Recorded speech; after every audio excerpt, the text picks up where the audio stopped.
सुखदेव जी महाराज वर्णन करते, हे राजन,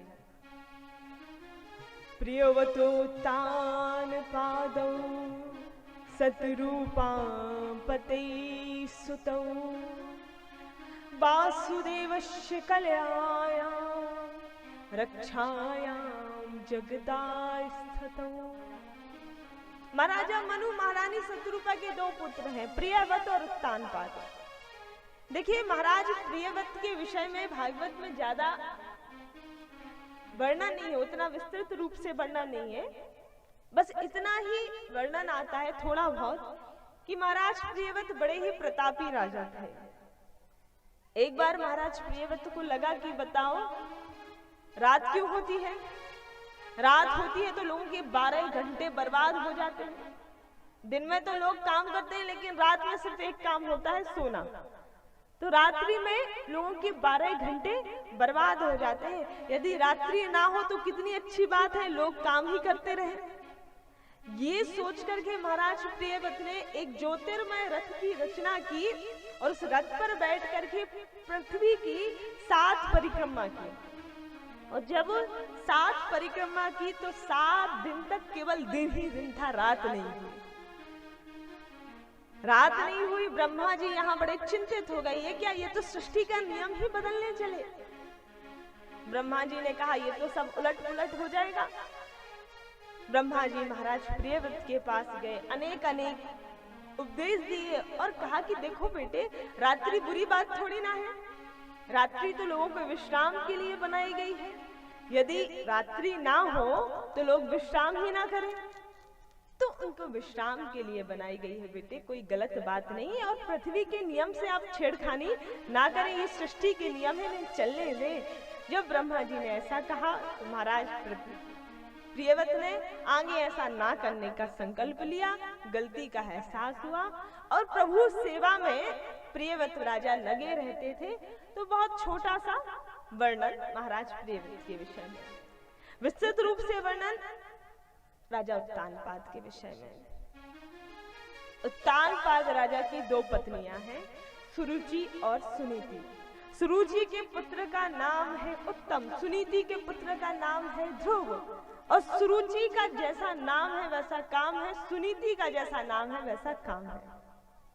सुरुचि का अर्थ ही होता है साहब जो हमेशा अपनी रुचि मतलब अपनी पसंद के अनुसार चले।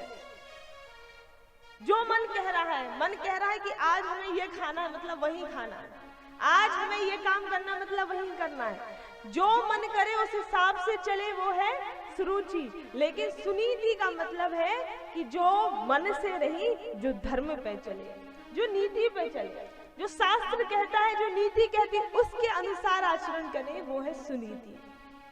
हकीकत में दोनों का जैसा नाम था साहब वैसा ही स्वभाव था। सुरुचि हमेशा अपने मन की करती थी, बड़ी ही दुष्ट थी ये, और सुनीति उतनी ही सरल, उतनी ही धार्मिक प्रवृत्ति की।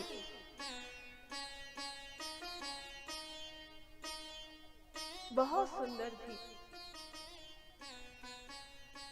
उत्तम और ध्रुव 2 पुत्र थे। और अच्छा, राजा को जो सुरुचि नाम की रानी थी वो और अधिक सुंदर लगती थी और प्रिय भी थी। क्यों? क्योंकि सुंदर थी ज्यादा, तो राजा प्रेम बड़ा अच्छा, प्रेम सबसे ज्यादा सुरुचि से करते थे। एक दिन क्या हुआ कि राजा अपने राज सिंहासन पर बैठे हुए थे, तभी सुरुचि भी बगल में बैठी हुई थी। सुरुचि का बालक उत्तम आया, राजा की गोद में बैठ करके, मतलब राज सिंहासन पर बैठे, राजगद्दी में बैठ करके उनके साथ खेलने लगा। अच्छा, बगल में बैठी थी सुरुचि। सुरुचि ने जैसे ही अपने बालक को राजगद्दी में बैठा हुआ देखा, बड़ी खुश हो रही है। क्यों? क्योंकि मन में ये बात ही है कि आज नहीं तो कल मेरा बेटा ही राजा बनेगा। बड़ी खुश हो रही है। लेकिन होता क्या है साहब कि बाहर से सुनीति पुत्र बालक ध्रुव ये देख रहे थे, और ध्रुव जी की उम्र केवल 5 वर्ष की है। 5 वर्ष के बालक ने जब साहब देखा कि मेरे पिता के साथ मेरा छोटा भाई खेल रहा है, तो दौड़ लगाते हुए आया और दोनों हाथ उठा करके पिताजी से कहा, मुझे गोद में ले लीजिए, मैं भी खेलना चाहता हूँ। उत्तानपाद ने देखा ध्रुव आए हैं, तो उत्तानपाद ने हाथ भी बढ़ाए कि इन्हें भी गोद में लिया जाए, लेकिन बगल में बैठी थी सुरुचि। सुरुचि बड़ी ही दुष्ट स्वभाव की थी। सुरुचि ने देखा कि ये इसे राज सिंहासन पर बिठाएंगे, और सुरुचि कभी भी नहीं चाहती थी कि ध्रुव राज सिंहासन पर बैठे, इसलिए सुरुचि ने तुरंत इशारा कर दिया, नहीं नहीं, गोद में मत बिठाना। राजा ने बगल में देखा कि रानी तो इशारा कर रही है कि गोद में मत बिठाना, और जो राजा है ना वो रानी के अधीन है, कामन है। यही सोचते रहते कि कुछ भी हो जाए, बस रानी नाराज नहीं होना चाहिए। रानी नाराज हो गई तो बड़ा दिन मैटर खिंचता है, और मनाने में भी बड़ी दिक्कत हो जाती है। तो कौन मनाएगा, कोई कुछ करेगा। कह रही है कि इसे गोद में मत उठाओ, तो नहीं उठाते। सुरुचि की बात मान के अपने ही पुत्र ध्रुव को राजा ने गोद में उठाने के लिए मना कर दिया। ध्रुव जी को देख करके मुंह फेर लिया। देखो 5 वर्ष के बालक हैं ध्रुव, और आप लोग जानते हैं कि बालक बालिकाएं ऐसा होते हैं कि यदि कोई चीज मिले ना तो रोने लगते हैं। अब पिता ने गोद में नहीं बिठाया तो ध्रुव जी रो रहे हैं, और ध्रुव जी को रोता हुआ देख सुरुचि बड़ी खुश हो रही है, हंस रही है जोर जोर से। उत्तानपाद कुछ नहीं बोल रहे,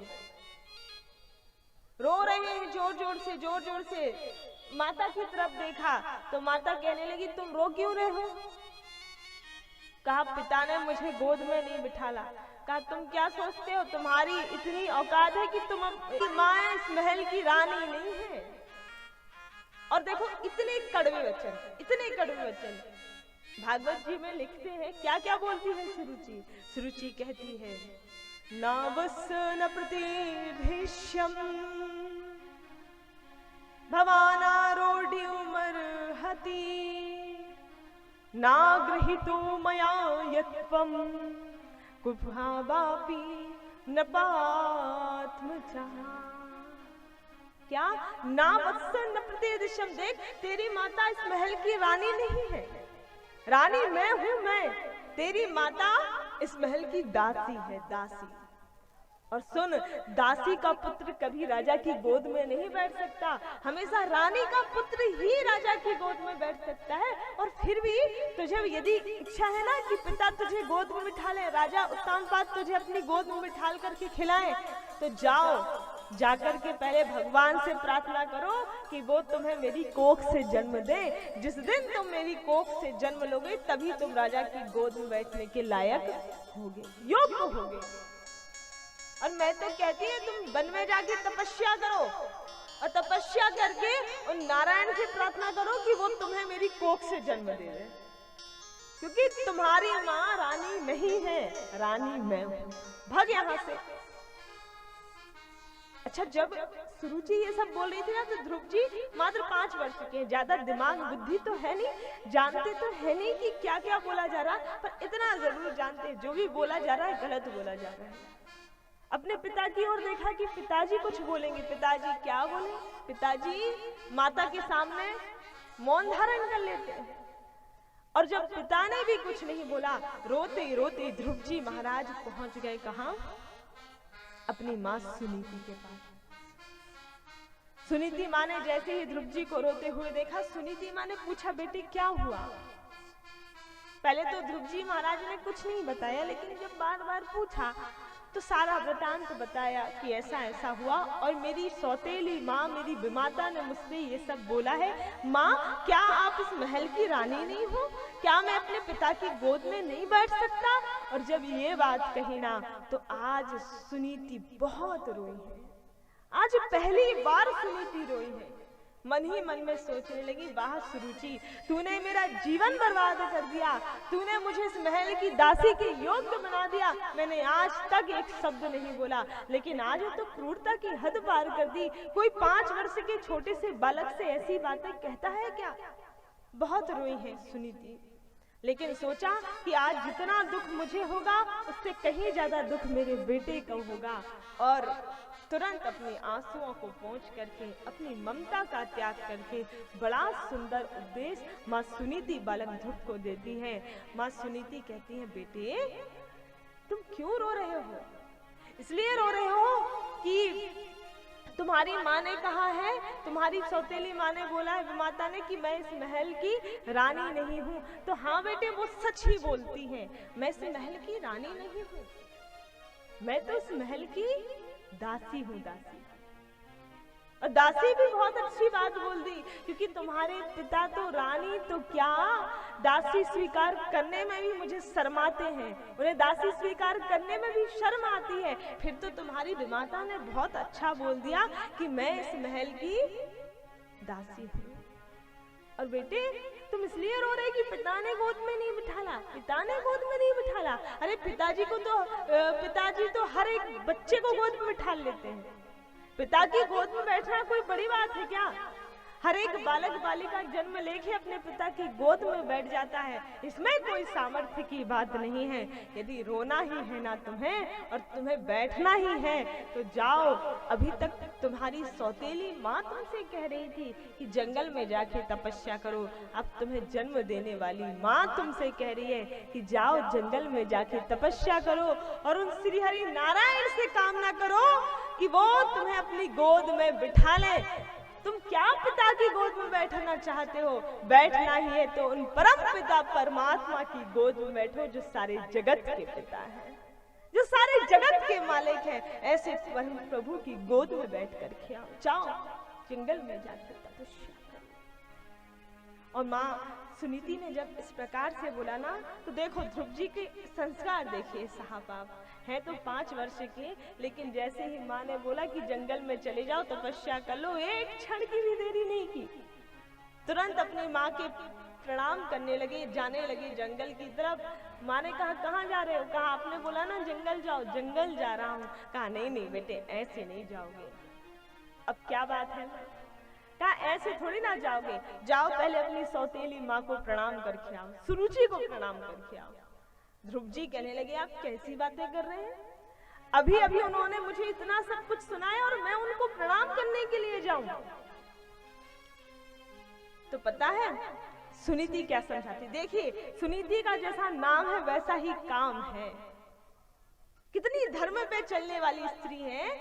कहती है कि देखो बेटे, तुम मुझसे आशीर्वाद लेके आज जा रहे हो, मुझसे प्रणाम करके जा रहे हो, तुम मुझसे प्रणाम करके भी नहीं जाते तो मुझे कोई फर्क नहीं पड़ता। मैं तुम्हें जन्म देने वाली माँ हूँ, मैं हमेशा तुम्हें अपना आशीर्वाद देती। तुम प्रणाम करो या ना करो इससे मुझे कोई मतलब नहीं है, लेकिन जब तक तुम अपनी सौतेली माँ को प्रणाम नहीं करोगे तब तक वो तुम्हें आशीर्वाद नहीं देंगी। और पता है बेटे, यदि तुम अपनी दोनों माताओं का आशीर्वाद लेके जंगल में जाओगे ना, तो सिर्फ माता पिता के आशीर्वाद में इतना सामर्थ्य है कि प्रभु को भी दौड़ा चला आना पड़ता है। बस अपनी दोनों माँ का आशीर्वाद ले लो, जाओ बेटे, जल्दी से जल्दी भगवान तुम्हें मिलेंगे, जल्दी से अपनी माँ को प्रणाम करके आओ। और जब बार बार सुनीति ने ये बोला ना, तो फिर बालक ध्रुव गए, सुरुचि को प्रणाम किया। तो जैसे ही सुरुचि को प्रणाम किया तो सुरुचि भी सोचने लगी ये मुझे प्रणाम क्यों कर रहा है। सुरुचि ने कहा क्या हो गया, क्यों प्रणाम कर रहा है? कहा रे आपने बोला ना कि जंगल में जाके तपस्या करो, तो मैं जंगल में जा रहा हूँ तपस्या करने के लिए। एक पल के लिए साहब, सिर्फ एक पल के लिए सुरुचि को लगा कि बताओ कितना सयाना बालक है। कहने की देरी नहीं हुई और जंगल में जाके तपस्या करने के लिए कहने लगा। कितना प्यारा बालक है ये, कितना आज्ञाकारी बालक है। एक क्षण के लिए तो सुरुचि का हृदय बड़ा द्रवित सा हो गया। लेकिन एक बात तो आप लोगों को भी मालूम है कि स्वभाव को बदलना बड़ा कठिन कार्य है। एक बार जो स्वभाव व्यक्ति का बन जाता है ना, वो जीवन भर मिटाए से नहीं मिटता। सबसे कठिन कार्य यदि जीवन में तो वो स्वभाव को बदलना है। व्यक्ति अपना स्वभाव कभी नहीं बदल सकता, वो स्वभाव उसका हमेशा रहेगा। वो कितनी भी कोशिश कर ले आपको जताने की कि हम बदल गए, तो ऐसा कभी नहीं होता। स्वभाव को बदलना बड़ा कठिन कार्य है। हाँ, वो कहते हैं ना कि सांप को कितना भी दूध आप क्यों नहीं पिलाओगे, लेकिन जब उगलेगा तो क्या उगलेगा? जहर।